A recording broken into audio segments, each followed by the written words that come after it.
Cup section போனோம். ஒன்று ஒன்றா எடுத்து பார்த்தாலும் அது வந்து சாட்டிஸ்ஃபேக்ஷன் இல்லை. எல்லா கலர்ஸும் இருந்துச்சு. ஆனால் ப்ரைஸ் வந்து ரொம்ப ஹையாக இருந்தது. நான் வச்சுருக்கிறதே ஒரு 50 ருபீஸ் தான்.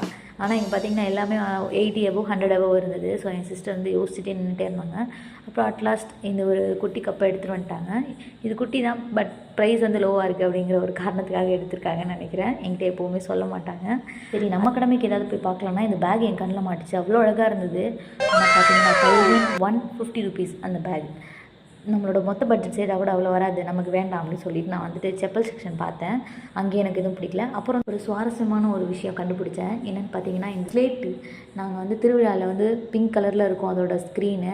அவுட் சைட் பார்த்தீங்கன்னா பால் பச்சை கலரில், அதாவது க்ரீன் கலரில் இருக்கும். இப்போது அதை அப்கிரேட் பண்ணி பட்டனில் கொண்டு வந்துட்டாங்க. அப்புறம் நாங்கள் வீட்டுக்கு கிளம்பிட்டோம். நைட் 9க்கு மேலே ஆயிடுச்சு.